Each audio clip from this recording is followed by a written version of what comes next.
Hello everyone, this is Gavin from Universe 11933. I regret to inform you that your Gavin, they perished at my hand. I am the new Gavin of your universe, and to let you all know, I'm still on my conquest to become the greatest producer in the whole multiverse.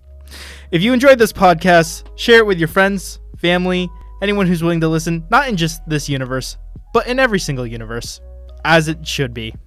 Thank you all for listening to this episode of Off the Notepad. I will see you at the break. Bye. Bye, Gavin. Oh, it's recording. Hi. Welcome to Off the Notepad. I'm Helika Campbell. And I'm Victoria D'Angelo, and our producer is a whore. It's true, the biggest we know. You know what he just did? What did he just do? He hit record before we were ready. I know, and now I'm kind of embarrassed because it sounds like I wasn't ready to give this intro. And I was. I would have been. Yeah, we are the most ready people on the face of the earth, just like being the best writers. It's true. Honestly, I don't even think the word best is, good enough anymore. God, you're so right. We need to we'll develop a new one. Yeah. We'll get on that. Because we're such great authors. Well, it's true. Now we can write completely new and incredibly compelling languages. Yeah. Yep. There's so much nuance in those languages as opposed to English, which sucks, actually. Yeah. I hate the language English. English is kind of the worst. You ever think about that? Who came up with the word green? That's bad. That's a bad word. I've got a protagonist if you want one. I would love one. Jesus. Okay, I'm kind of vibing this episode. And I'm vibing with the dissatisfied housewife. I imagine she's an older middle-aged woman. She has no children. And I think she has a shitty husband. Whoa, that's a scary face you're making. You want to know what our old housewife is doing? Yeah, talk to me about what our middle-aged housewife is doing. Talk to me about What is she up to? You just broke someone out of prison. The problem? You accidentally broke out the wrong person. Okay. Dissatisfied housewife looking for adventure.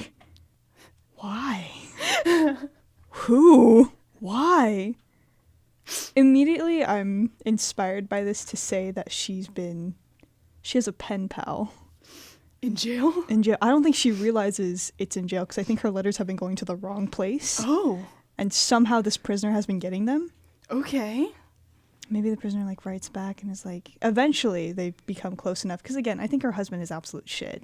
Mm-hmm. I think he's never home. So she's lonely and she's writing letters to this prisoner. Mm-hmm. And over time, the prisoner convinces her, come see me and break me up because I'm an inmate. And she's like, several letters ago I would have been scared by this, but because we're comrades, I can't say no. Yeah. So, Okay. But so then she tries to break out pen pal. Right. Gets the wrong person. What is pen pal in for? Because I feel like pen pal's in for something relatively minor. Oh, and I like to think that this prisoner who does get broken out was in for something pretty major. Yep. Oh gosh. What is something pretty minor that you can be put in jail for? Oh my god, pen pal is in for tax fraud. Nope. Pen pal is in for tax fraud. So they're a little sleazy, but not too bad. Yeah. I mean, down with the government. Down with the government. Half of the country will be like, okay, cool. Yeah, taxes kind of suck anyways. Sure. The inmate that does get broken out. What were they in for? So the hardest part about this prompt is the way that real prisons work is you have low security and high security. So we can't just be like, oh, it's a serial killer, because those two people would not be in the same prison. That's true, and I don't think I want to fall into the I accidentally broke out a serial killer trap. Mob boss? Oh my god, Victoria. You know how much I love a good mob boss.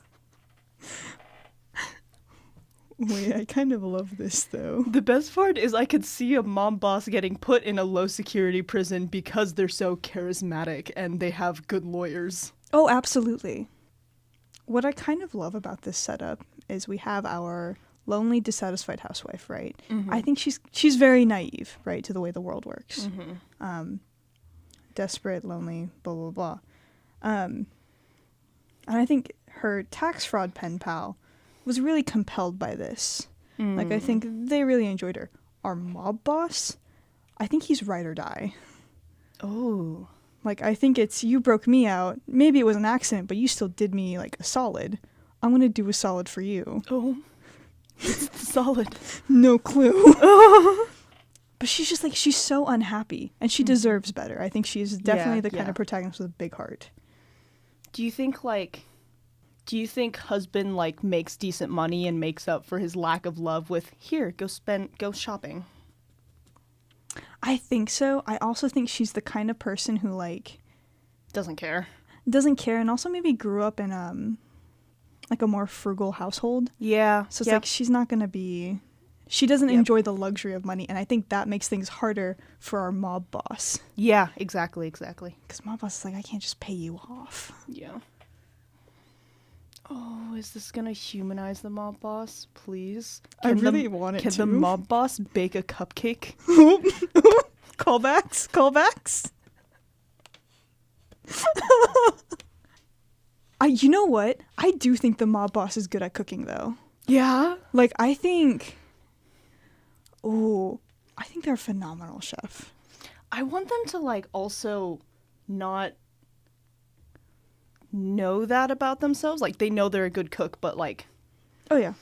They don't realize it's something that they can use as a good quality of themselves. And so, eventually, the housewife is like, you can fucking cook? Can you make me something? And they're like, oh, yeah, sure. Right, yeah. Better yet, I think she tries to make something for the mob boss, and the mob boss is just, like, watching, like, tapping hands on the table, like, just... And then goes... Okay, I've got this. You need to move. Yes. Because I don't think housewife is disastrous at cooking. I think her cooking is bland. Yeah. So she's British. Oop, British housewife. Dissatisfied British housewife. Yeah. So we start this kind of cute domestic life. I want the husband to be out of the picture for a bit. I think he's on a business trip. Yeah. Just sure. long enough to develop this relationship. Mm-hmm. Fuck the pen pal. Oh, fuck the poor pen pal is, like, writing letters like, hey, any day of the week now. The mob boss is hiding them. The mob boss is hiding the pen pal? The letters. Oh no! For anyone who didn't hear what our fucking producer said, Yeah, that man. the pen pal is still writing letters to the housewife saying, I'm waiting, we're good friends, right? And the mob boss has been confiscating these letters before the housewife could get them. Right, because the mob boss is definitely posing as the pen pal, like, full on. Sure, yeah. No, I could see that. Oh, damn. That's rough. That is rough. Does housewife even know that they're a mob boss, or do they think they're in for tax fraud? She must think that they're in for tax fraud. Oh, God.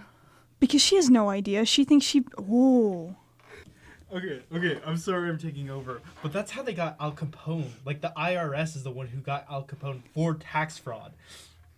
Oh, that's right. That's so funny. That's funny how this has worked out. So what if... I'm sorry I'm taking over. So what if this mob boss also got taken in for tax fraud, but that's the only thing they could stick him with? They know everything else, though. Yeah, like, I think it's probably common knowledge, too. Sure.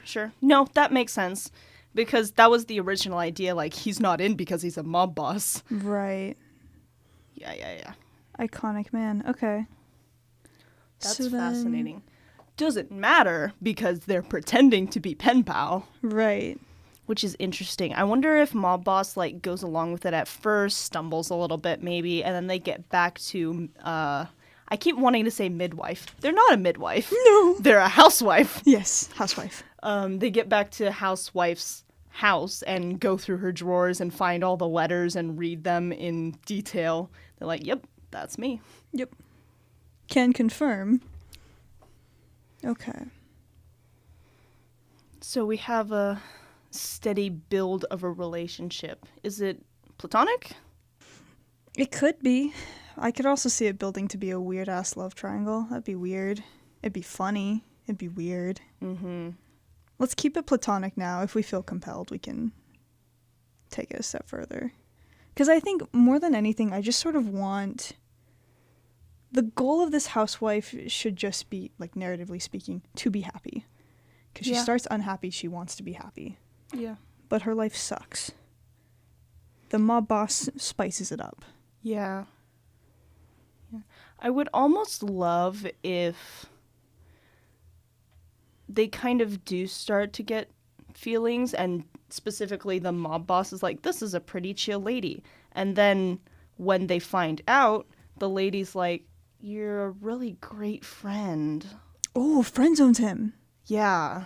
Oh, I love that.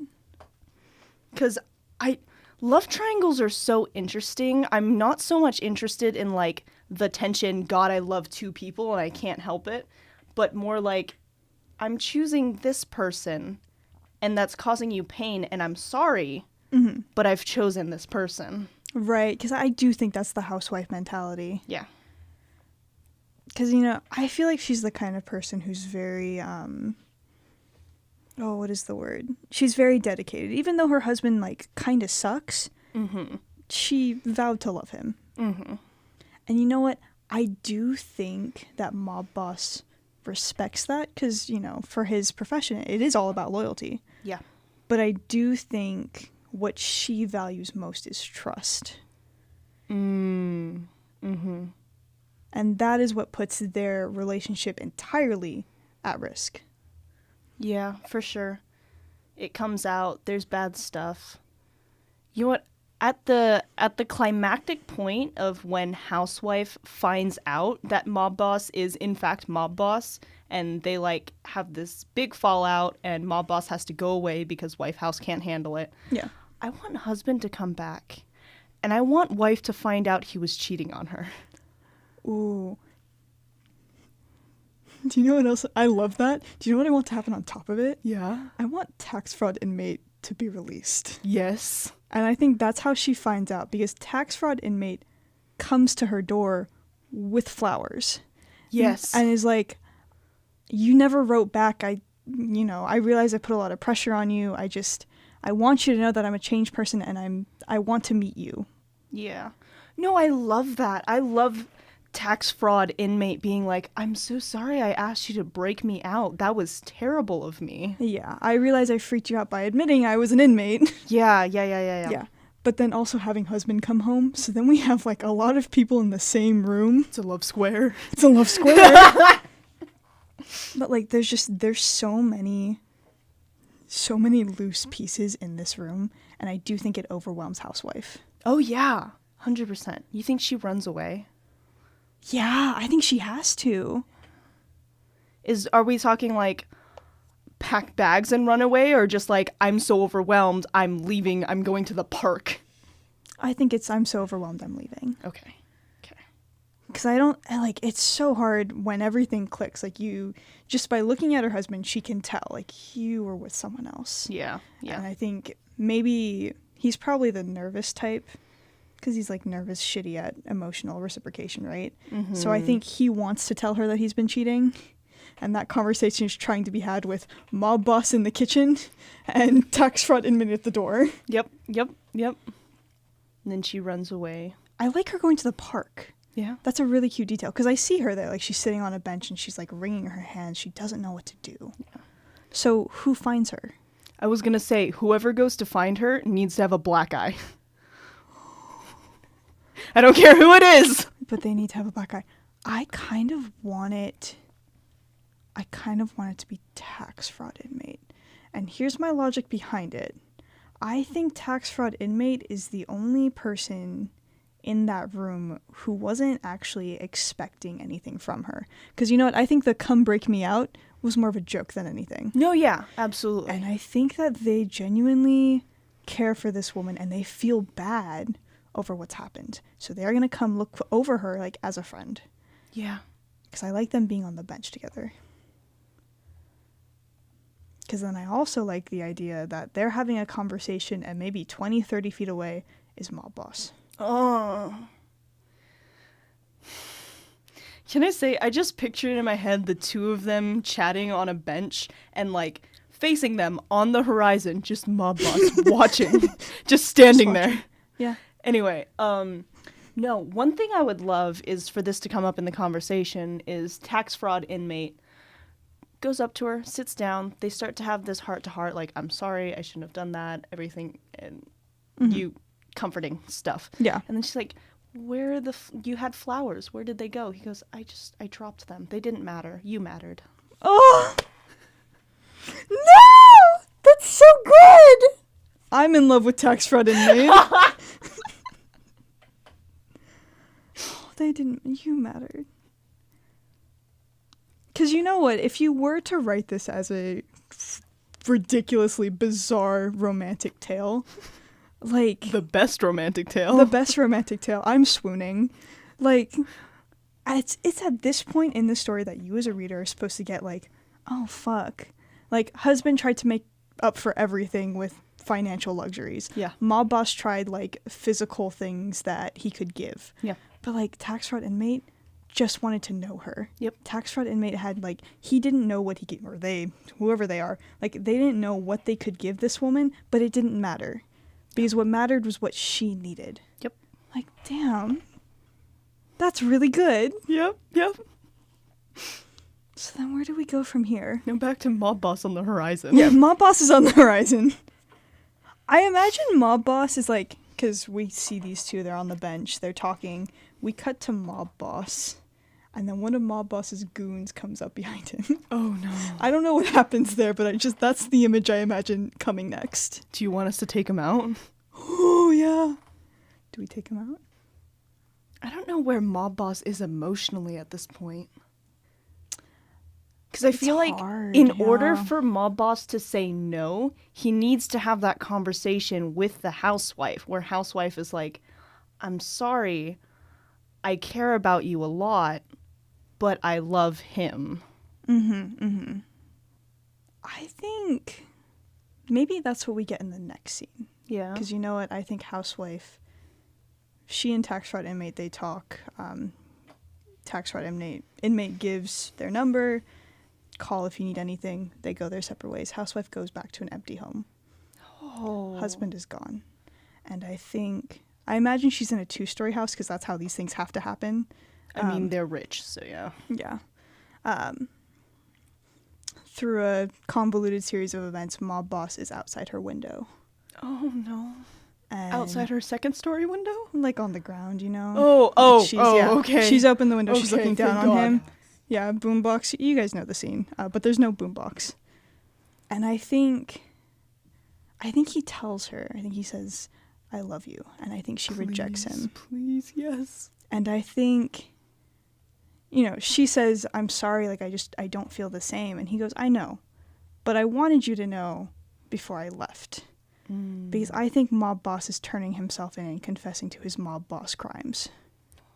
I think that's where his character arc has to be, because he has to recognize that he's not right for the life he sees with her.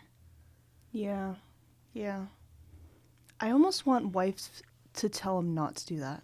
She does. I think she absolutely does. Like, no, then you'll go away forever. No, don't turn yourself in. Keep doing what you're doing. You're fine. Yeah, like you won't hurt anyone anymore. I trust you. Yeah. And he goes, but they don't. The people, they don't. And I want to be better, and being better means starting honest. That's rough. That is rough. It's rough. And with that, we will cut to Gavin's murder. Oh, yeah. Anyways, heartbreak. That's how it goes. What happens to the husband? I think he just leaves. Just leaves? I think he's outright gone. Yeah. Moves away. Never sees her again. Dies? No. I think he's probably... I imagine this is like not a full novel, but like a short novel. A novella? shorter piece. Yeah, a novella. And I think there's like several implications that he's, he wants to move in with his secretary or whatever. His secretary. It's always the secretary. The secretary is always the other woman. That's so trashy. It's garbage, but I think he's a trashy man, and he doesn't deserve like actual artistic effort. You feel me? Yeah. So I think the implications are he's run off to his other woman. That's disgusting. Yeah, he's a nervous pig. She gets divorce papers in the mail. Yeah. A note that Yeah. says, you can keep the house, I don't want it. I don't want to be in the house anymore. I think mob boss threatens him. You Like, cheated on me with 2 inmates. I do think, like, if we were to go into depth about, like, what the ending of this story would look like, I would want her to, like, move out of that house as well. Maybe get an apartment with tax fraud inmate. That'd be awesome. Be cute. You know what else? She becomes pen pals with Mob Boss. I was gonna say! She becomes honest pen pals with him. That's fucking adorable. That's really good. Our mob boss stories, iconic, perfect, Yeah. wonderful. Yep. No, I love that as an ending for this story. God, that was so good. Mm-hmm. Beautiful, beautiful. All right, well, we'll see you after the break. Say hi to Gavin for us. Or don't. Yeah, I mean, I guess it's up to you. You know, it's up to you. Bye. Bye. Hello, this is the Gavin from Universe 616. I regret to inform you that, what was his name, 1933-7, has also perished at my hand. I decided to take a mallet to his head. I will be the Gavin who is bringing you this amazing content thus forward. Fuck off. Thank you all for listening to Off the Notepad. That segment was an absolute banger. The pen pal is what I have been mentally calling it. I don't know about Victoria or Helika. Either way, thank you all for listening to Off the Notepad. I'll see you all in the next episode. Bye!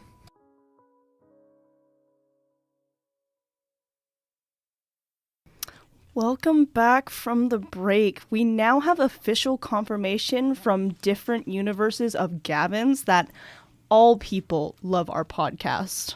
It's true. We pull really well, like, just in general. I'm quite shocked. Mm-hmm. I don't know why. I think I'm just more impressed, you know? Yeah. To be fair, Gavin is a lower life form, so Maybe we just pull really well with single-celled organisms. but it does mean that Gavins from all universes love and respect us for the perfect beings that we are. It's true. I guess I can't fully blame Gavin's for that. I'm choking out Mimikyu. Gavin's kind of unhinged right now. Ignore him. Moving on, I have a character for you, Helika. I have a prompt for you. Wonderful. It's almost like we do this every time. Almost. What do you have for me? My character for you is a puppet king or queen. Ooh, none of my prompts are ready for this. Okay. If you so prefer, Gavin illegally suggested that we take that term very literally. Oh, absolutely. No. Wait, literally as in this is a puppet or literally Yep. Okay. It's in a puppet. As in like a... Wait, how are we taking this then? I thought that was the... Oh! No, I wasn't intending it to be Pinocchio. No. Minds think alike. Single-celled Fucking organisms? disgusting, Gavin. Monkey brain. Monkey No, like a figurehead as opposed to anyone with actual power. Oh, okay. Yeah, none of these prompts Still fit no. that. Let me read you the closest I have. Oh, the closest okay. I have.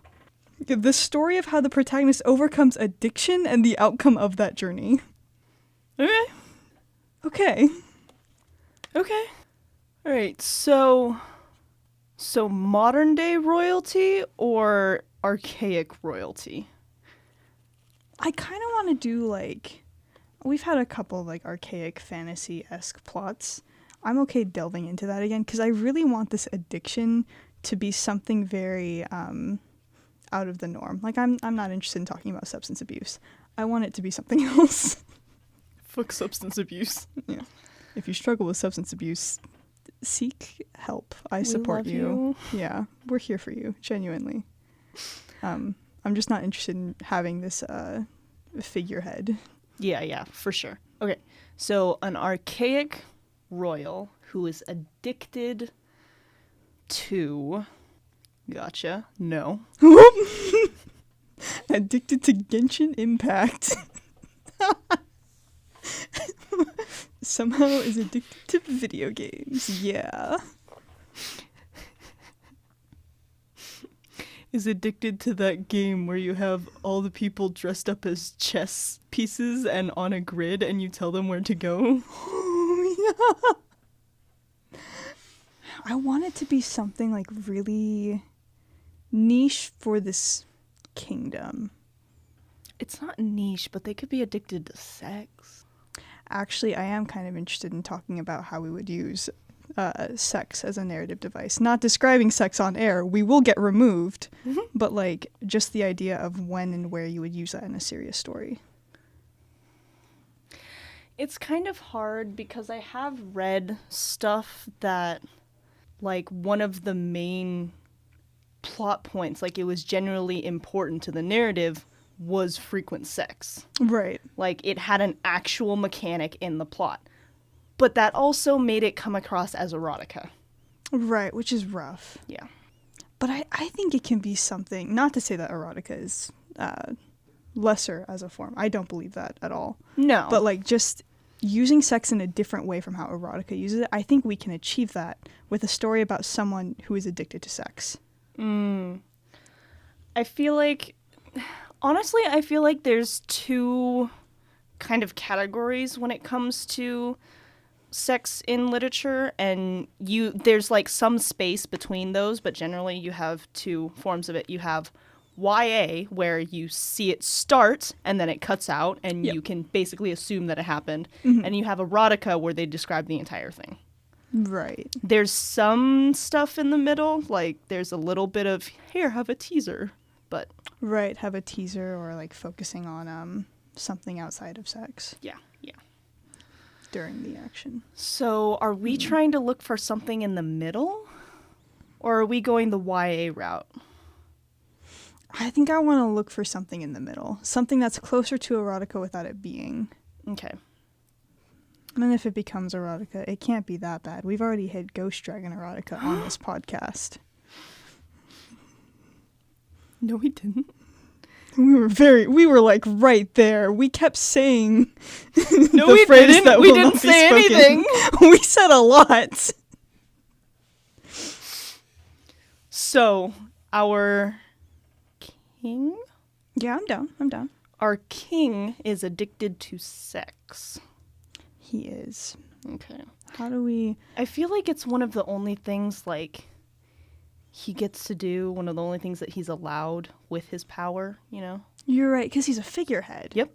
So he more just, like, reaps the benefits while decisions are made in his name. Do you think this is, like, a young king? And he doesn't have to be, like, extraordinarily... He's not a child during our story, because that would be fucking creepy. Yeah, that'd be bad. But, like, if when he assumed the throne, he was child or preteen or something, and so the council was like... You're going to do what we say. And then it just continued from there. And now we have, I don't know, a young adult king who can't do anything. Yeah. You know, what kind of makes sense to me, too, is if we have, like, if he becomes king when he's really young, like maybe 10 or 11. Yeah. And the reason why he becomes king this young is because his parents are assassinated. Okay. Like, it's a inner coup or something like that. And the council is like, well... We do still need a figurehead. Did the council assassinate them? I think they absolutely did. Fuck yeah. And I think the council, like, manipulated him at a young age to be like, well, you can, you know, just enjoy the benefits of luxury. We'll make all the political decisions until you're old enough to make it yourself. And then that literally never happens. Yeah. No, I love that. Because then I think he's, like, our age. He's 20-something. Mm-hmm. Do you think... So there's got to be a crux at some point where the king, this young king, is like, okay, I want to start making decisions now. The question is, does this happen before or after the beginning of the narrative? Because that dictates kind of the character of this prince, because he feels like a prince, this king, because he can either be a very bitter person who hates his position in life because there's nothing he can do about it, or he can be the traditional charismatic, I can do whatever the fuck I want. Oh. I think he is, like, the charismatic, I can do whatever the fuck I want. But I think when we meet him at the beginning of the narrative, It would be interesting because obviously by age 20 he's already addicted to sex. I think he has been for a couple years now. Sure. But I think sex has started losing its appeal to him. And he's getting frustrated with its lack of interest. So I think that's why he starts wanting to do more, to be more. Because I think people are starting to just see him as the king who fucks a lot. Yeah. King fucks a lot, if you would.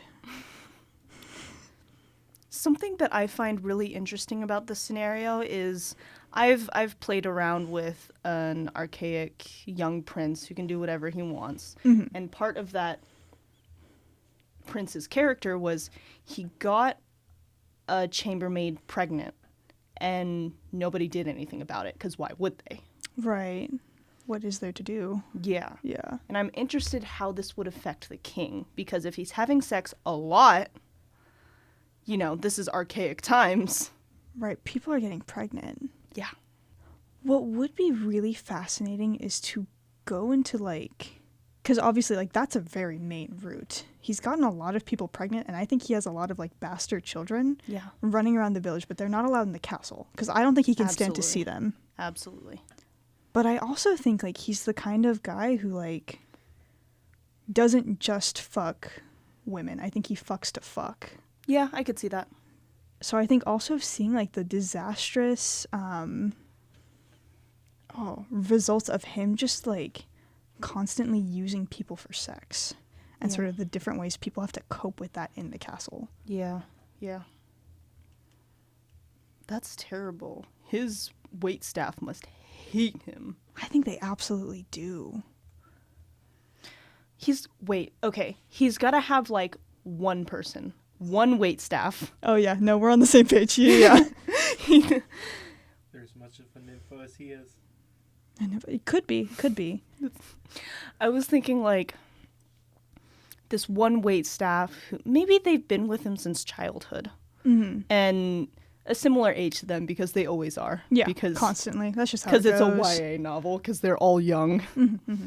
And they see eye to eye, and this one waitstaff is the one person that the king would never hurt until he does.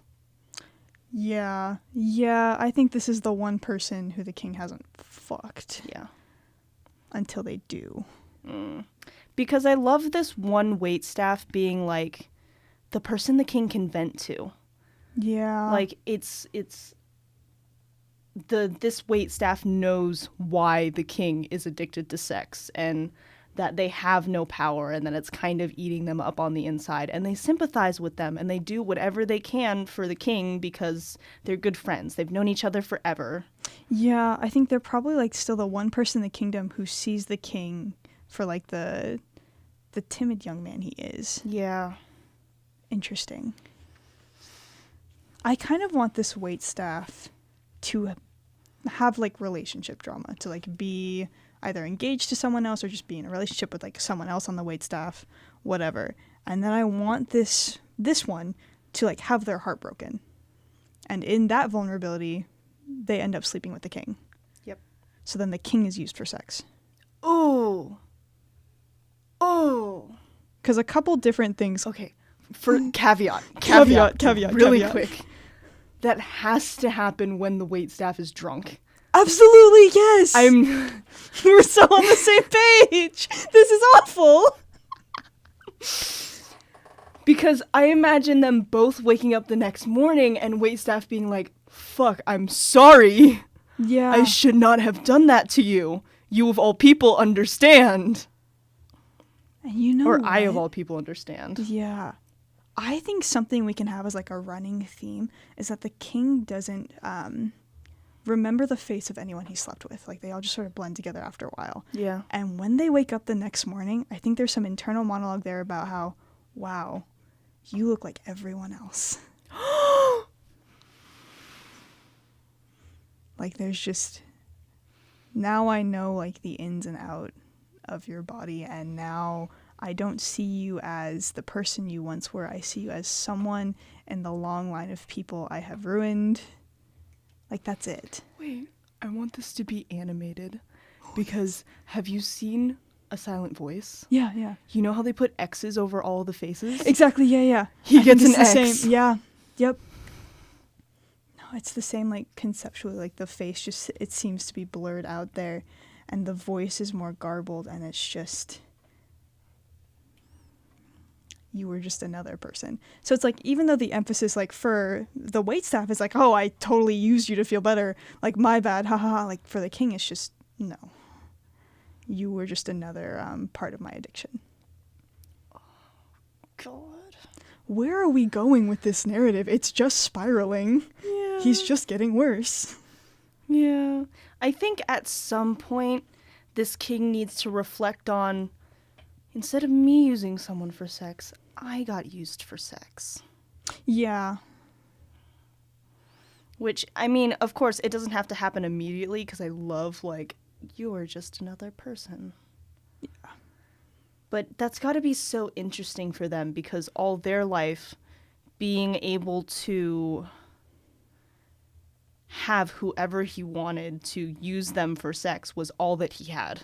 Mm-hmm. Like, he had money and fancy things, but he didn't have any control or power or anything other than sex. That's why he got addicted to it.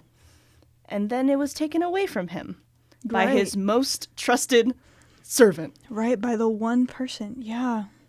No, I agree. I think he needs to think about that. He needs to deal with it. How does he deal with it? There's either a shutdown or he deals with it violently. Oh. Oh. I like both. Because I like the idea that he, at least for the foreseeable future in this narrative, does not speak to the waitstaff again. Maybe he speaks to them in the end of the story. We'll get there when we get there. But, like, I just like the idea that he drops them.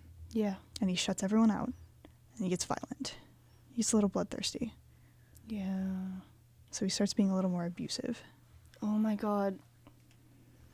Wrath becomes his new addiction. Oh, inflicting pain. Yep. Because, like, we've already established sex is not enough anymore. Right. So inflicting pain starts to give him this adrenaline that he's been missing. Yeah. No, I think this is probably, like, where we would narratively use a sex scene. He gets a little more violent during sex. Yeah. To the point where his partner is like, okay, well, I'm done. Like, I'm not doing this. And they run out of the bedroom. Mm-hmm. Black Mirror does something different in a very shitty episode. Oh. Don't do that. Oh. That's Helika's aside. Okay. But it's like the idea of sex becoming more violent and then violence just becoming violence. Yeah. Is really fascinating. No, yeah. I like that. This man is just going off the deep end. So, okay, so now he's more violent. He's abusive. I think everyone starts, like, clearing the halls when he walks down them. Yeah. Okay, now once we start to get into violence, now he's become a bad figurehead. So I feel like the council has to step in. What do they do? I have this awful thought. So do I. Go on, though. You first. Thinking they're looking for... I think they need someone to fix him. I think they put him through an arranged marriage. Helika, we have the same thought! Why is it that we're so in sync in ruining people? That's horrific. Mine is slightly different, though. Mine is an arranged marriage, but not because they want to fix him, but because they need a legitimate heir. No. Oh. So as soon as they get a legitimate heir... they can, like, get him out. Yeah. Ooh. I imagine it's a woman. They get a woman in to be, like, the new... Because they need a baby. They need a baby, right? So, like, she comes in. I think she's, like, the most angelic and divine person because she is also a figurehead for, like, her noble country, whatever, her house. It doesn't matter. I think he hurts her. Like, I think he constantly is, like, lashing out against her. I think she's, like, bruises are everywhere. Yep, She's very abused, even when pregnant.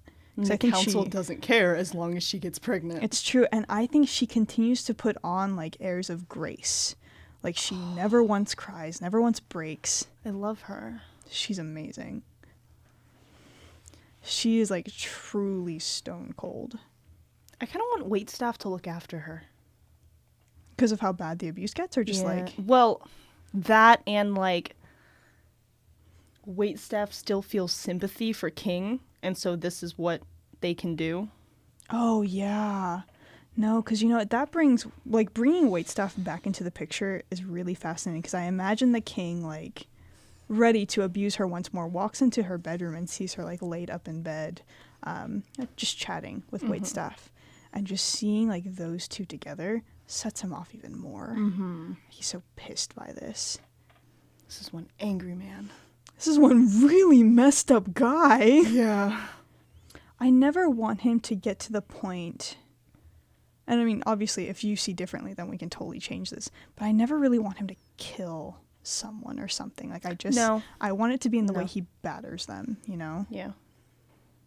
No, I think killing someone is a step too far. I could see it if he accidentally killed someone and that's his turning point. Yeah. But that's not what we have to do. No, and I'm almost like... He could like, knock someone unconscious and then have his turning point. Yeah, I was going to say, I feel like after that moment where he walks in, he sees waitstaff and his wife, like, just chatting and being happy. Like, the days later, I want him to take it out on waitstaff. Oh, absolutely. I think this is the first time he, like, beats the shit out of waitstaff, and I think this is when waitstaff is knocked unconscious. Yeah. Because then I think he immediately exiles waitstaff. I think that's the next step. Like, he no longer wants to see their face. And only in doing that does he understand, like, his actions. Mm-hmm. Because it's all out of guilt. Yeah. A small part of me, I'm like freaking martyring this waitstaff, but I kind of want the waitstaff to send a letter back to the castle saying, I understand. I get it. And I hope you get better. I still feel for you. I almost want him to never open this letter, like, until, like, the ending chapter. Because I think, like, he just feels like shit as the years go by. And he's holding on to this letter. And he's, like, telling himself, these are, like, curses condemning me. Yeah. Yeah, like, I don't need to hear it. And then, like, years later, because I imagine he stopped abusing people, just been more, like, shutting down. His own kid is, like, 10. Mm-hmm. I imagine years and years have gone by. And he opens the letter and he finally reads what waitstaff has said. Yeah. And then I think perhaps the last scene of this book could be him going to see waitstaff. Yeah. And watching from a distance. Because waitstaff has been exiled. They have a little cabin in the woods. That's how all exiles live. Yes. And I think waitstaff has a family of their own now. Oh, yeah. And they've never looked happier. Yeah. King can't go in. No, I don't even think he can set foot on the property. No, he has to watch from a distance. I love the idea of getting little snippets over the years of this king just holding the letter and being like, this is curses, they hate me, I've had enough pain in my life, I can't open it. Oh, yeah. And then by the time they finally do open it, it's transformed into, this is curses, they hate me, I deserve it. Yeah. And then just reading it being, I understand. Yeah. Like, I want you to know that while what you did was wrong, you know, I've never thought ill of you. And as fucked up as that is, like, when you've known someone for that long, it's hard to say otherwise. Yeah, yeah. With, like, a little stint at the end, I hope you get better. Yeah. I want more for you. Oh, I love that line. I want more for you. Ooh. Yours truly, waitstaff. Yeah. Yikes. Yeah, because that final scene could very well be the king walking away from the property, not having said a word. Yep. We never solved the problem with the council, by the way. I don't think we can. No. You know? Like, I feel like this man's life is so fucked up. The council's not looking out for him, especially now that they have his kid. Yeah. No, if the king sets one foot out of line, he's literally dead. He's gone. And I think by the end of the story, he knows that. Yeah. Because he knows how shitty he is. Yeah, and it's not like anyone in the castle cares about him. I doubt anyone in the kingdom cares about him. He's a fucking figurehead. What does he do? No, and I think after their child is born, his wife is, like, in private still, but just very clear that she would openly kill him Oh, I don't doubt. Yeah, no, if it meant that her son would breathe for a day, she'd kill him. Yeah, no. You set a hand on my child, you're literally dead. Yeah. I'll kill you and no one will know. Like, yeah. Better yet, she goes up to the council. Hey, guys. Hey, y'all. How's it going? It's me. Your arranged marriage solution. I need a solution of my own. Like, just know you will be out of a king. Perhaps. Better plan for that. No, we have a lot of really interesting characters in this story. Oh, yeah. It's definitely one of those stories where it's like, you will hate the king. You'll want better for him at first, but as time goes on, like, you'll hate him. He's literally the worst, but in the end, you just want everyone to be better. I love narratively, like, terrible people that you can understand why they're terrible. Yeah. And it doesn't make them better, but it makes it sympathizable. Yeah. Wow. What a tale. Yep. And then he dies. Oh, and then he dies. Yeah. Dies off screen, dies on screen, dies right there. Dies right in front of the cottage. That'd be funny. I mean, it wouldn't, but it'd be really funny. I don't know. No, I think King lives out the rest of his life as a puppet, because what else can he do? Maybe he dies young and King and little Princey boy takes over. Oh, starting the cycle anew. That'd be kind of funny. I mean, not for the king, but that'd be really funny. Yeah. I'd kind of like that if the final scene now was little baby Prince getting crowned. Yeah. That'd be really good. Oh, there's so many, like, envisioned endings. Because I'd also love it if the final scene wasn't even the baby being crowned, but, like, if news of the baby being crowned reached waitstaff. Oh! And waitstaff had to explain to their kid what that meant. Oh, God. That's amazing. Waitstaff's kid goes to the castle to start working there as a servant. The story continues. It just keeps getting longer. There's so much material. God, this is so good. Yeah, I really like it. Oh my god. And again, we didn't even talk about, like, the bastard children and what they do at any point. Oh my god, the, yeah. Because you know there's, like, the whole litter of them everywhere. Mm-hmm. God, that's so wild. But yeah, well, thank you for listening. If you have any alternate endings you'd like us to read, send them our way. Please. At offthenotepad@gmail.com. Or off the notepad on Instagram. Send us a DM. Send us a comment on any of our posts. Or follow us. Like, why aren't you following us already? I'm sure you are. Yeah, it would be embarrassing if you weren't. Yeah. Thank you for listening. Bye. Goodbye.